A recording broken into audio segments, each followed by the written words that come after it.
Hi. Ever feel like grading gets in the way of actual learning? Or that your students care more about chasing points than understanding the work? You're not alone. I'm Elise Naramore, a high school teacher with over 30 years in the classroom, and I've been there too. In this video, I'm going to give you a grand tour of the learning progression model, what it is, why it matters, and how it can transform the way you design, teach, and assess in your classroom. This isn't theory for theory's sake.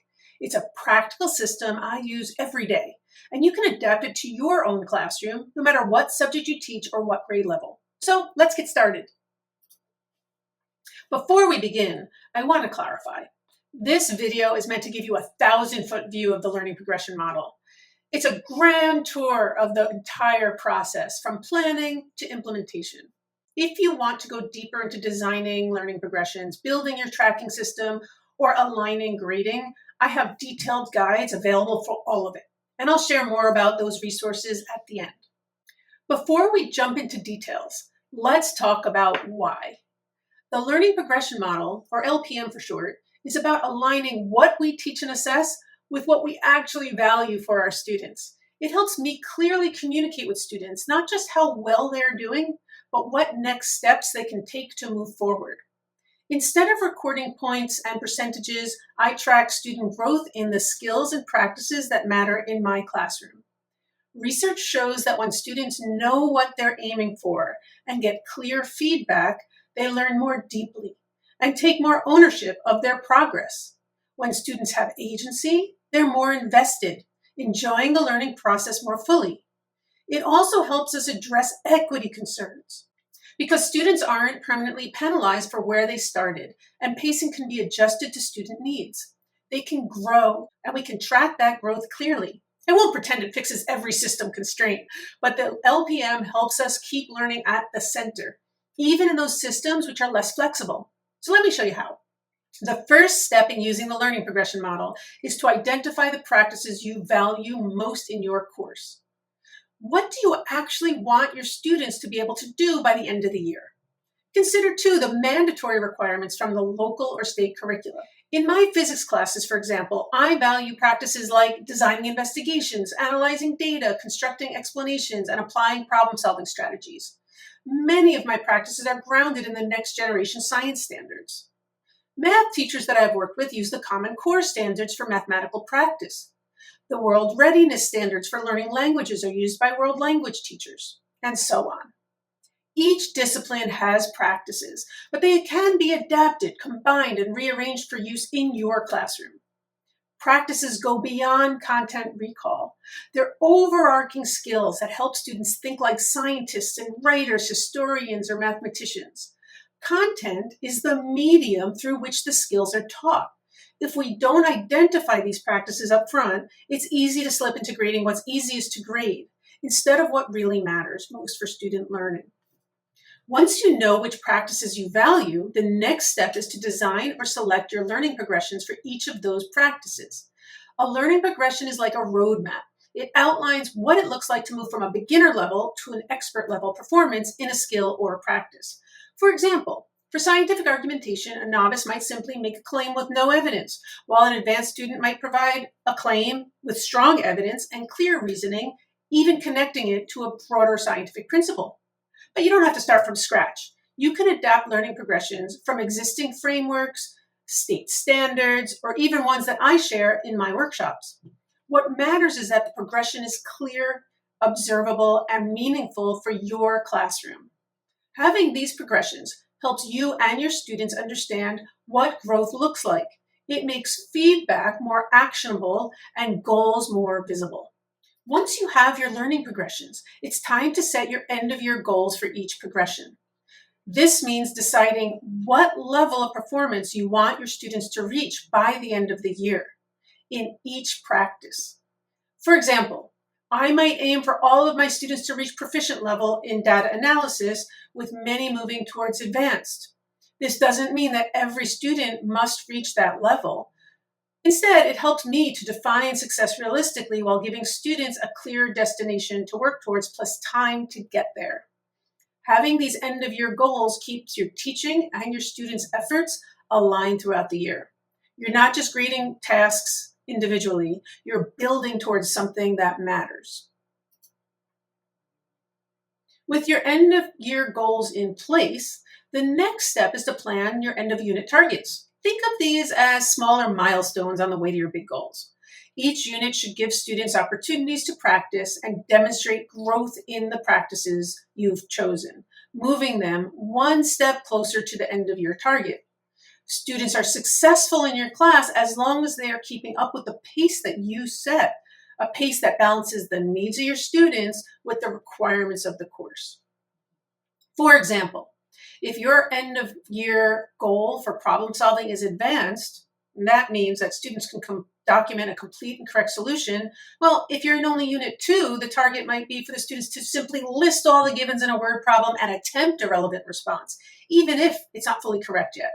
Some students may need multiple units to build the skills they need to complete these tests successfully, and that's okay. Planning these targets keeps your instruction purposeful and ensures students are steadily learning and improving. It also allows me to create assessments that align with my goals, making the process both more manageable for me and students. Once you've set your unit targets, the next step is to create a tracking system or multiple tracking systems. In the learning progression model, you're not tracking points, but you're tracking growth in specific practices. I use either a simple spreadsheet or more usually an old-fashioned paper gradebook to record each student's performance on the various assignments by learning progression. This helps me see patterns and plan support where it's needed. An important part of tracking is giving students ownership of their data. Students can keep track of their own scores on the learning progressions, allowing them to see their growth over time. This helps them understand where they are, where they're going, and what steps they need to take next. It gives them agency over their own performance. I also use goal setting and progress report templates to support this process. If your school still requires letter grades, you can translate learning progression levels into grades in a way that stays focused on learning while meeting your school's requirements. I'll share more details about how to do that shortly. The most important thing to remember is that grades are determined based on the learning targets for that unit. If students meet the targets you set for the unit, that is success. There are many systems you can use to stay organized, but more importantly, students need help understanding this system because it's different. I aim to be transparent and keep the conversation ongoing so students always know where they stand, not only with my goals, but relative to their own goals too. I want them to feel like participants, active participants in their own learning. So by keeping track of individual and class scores, I ensure I'm giving timely, useful feedback and planning instruction based on meaningful data, so the entire class can continue progressing along the learning journey. Once you've set your targets, you can plan your unit activities to provide ample spiraled practice aligned with those targets. Spiraling means students repeatedly encounter the same skills in different contexts, which deepens their understanding over time. For example, in my physics classes, students practice designing investigations in every single unit, even though the content changes. I give them feedback using the learning progression called designing an experiment. I do this multiple times each unit, sometimes as a class, through peer review, or as part of a formal lab report. We start in Unit 1 at beginning level, and we move across the rubric, focusing on building a solid foundation before adding complexity and detail. This consistent, targeted practice is what helps students actually move up the learning progressions, rather than just completing tasks and forgetting about them once they've seen the grade. And the truth is, this isn't new. You probably already do some of this in your classroom. The difference here is that the process becomes overt and systematic, showing students how learning really happens. We don't wake up one day as experts in anything. Everything our students are good at comes with authentic, repeated practice. Natural talent does play a small role, but it only takes you so far. This approach, using the LPM, shifts my job from boss to coach, allowing me to identify student strength and provide targeted feedback to help them grow. As students work and I collect data, I always want a conference with them about their progress. Conferences can be as simple as a quick 2-minute check-in after an assessment, or a more in-depth discussion during work time, lunch, or homeroom. The purpose is to help students understand their current level and also what the next level might look like and how they can bridge that gap. These conversations build ownership, allow you to tailor instruction, and help students see learning as a process, not as a series of grades. I want them to understand, again, where they are, where they're going, and what steps they need to take. It gives them agency over their own performance, and they can choose not to also. Conferences give me a chance to better understand what students are struggling with, both in class and personally, in ways that don't always show up on assessments. Making it formal and, if possible, mandatory communicates my commitment to each student and lowers the hurdle that I found exists sometimes for students to seek me out for one-on-one support. Differentiation is needed in a variety of contexts. You might have different tracks for the same course, like regular geometry and honors geometry. In the same course, you might have students with IEPs, multi-language learners, or students recovering from significant absences. The learning progression model makes it easy to address these situations while keeping learning at the center. Let me give you two specific examples. First, I teach both regular and honors physics using the same assessments and learning progressions. The difference is in the end-of-year targets. In regular physics, the end-of-year targets are 7 proficient and 3 advanced. In honors physics, they can get all 10 to advanced. Physics is physics, right? It doesn't change. So the content is constant, regardless of what class I'm teaching, but it's the pacing that changes. Another way to differentiate is to accommodate students with special needs or unusual circumstances. For example, I had a student who needed back surgery and missed a month of school. Couldn't get much work done at home. When he returned, he couldn't always stay the whole day in those unforgiving classroom chairs. So I froze his end-of-year targets during that time period, giving him space to heal without the pressure of falling behind. He just did what he could. By the end of the year, he was almost all caught up and thriving. I only needed to excuse him from a few assignments, adjusted his end-of-year targets on 2 learning progressions because he had less time and opportunity to practice, so it seemed very fair to do. His health should be the priority.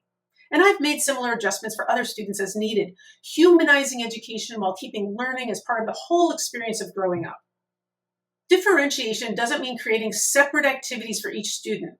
Instead, it means using the same activities, assignments, and learning progressions while adjusting the end of unit or end of year targets to meet each student's needs and take them on their unique learning journey. In this way, all students engage in meaningful grade level work, while you adjust the expectations based on their needs, ensuring growth while maintaining dignity and rigor. I wish we could simply report on the specifics of student performance and growth. But the reality is, in most of our schools, grades still matter. Until our grading systems change, the conversation will often come back to, what is my grade? That's why it's important for students and parents to understand exactly how you determine grades when using the learning progression model. Now, if you're in a school that doesn't need grades, great, skip this part. But how do I turn learning progression scores into a grade? Because my school does require it. One effective approach is using a patterns of performance method at the end of each unit or at the end of the year to determine grades. Patterns of performance means looking at the most consistent and recent evidence of a student's level on each learning progression, rather than averaging all the scores together. I do this with students in collaboration with them, using their score tracking logs to guide the conversation. Together, we look for sufficient documentation and evidence that they've met the targets. This approach is holistic, yet evidence-based. Occasional mistakes or off days won't penalize a student, while consistent gaps in work naturally result in less evidence to demonstrate mastery. Instead of taking points off for missing work, there are natural consequences tied to the student's opportunity to show they've met the targets. If needed, you could post a grade translation weekly, monthly, by unit, or however often your school requires, while still keeping the focus on learning. The charts shown here are not the only ways to translate scores into grades, just the ones that I happen to use. Since I tie grades to target levels, I find it very easy to explain and very consistent. This may seem like a lot of work, but it's really just a shift in focus. Assessments become purposeful and feedback becomes targeted, which often makes grading and planning faster, not slower. Hey, but I won't lie to you, teaching is a hard job, and this system is not going to make it easy. But the learning progression model can address many of the issues you've been dealing with year after year, including reducing stress and anxiety around grades, eliminating extra credit and late penalties, keeping students engaged until the end of the semester, opening conversations about strengths and areas of growth, embracing failure as part of the learning process without crazy anxiety, and putting the responsibility for learning in your students' hands. If you'd like to learn more, you can find detailed information on my website in my book, The Learning Progression Model, by subscribing to my Substack newsletter, or by watching more guided practice courses here on YouTube. If you want personalized help, please reach out by email. Thanks for watching.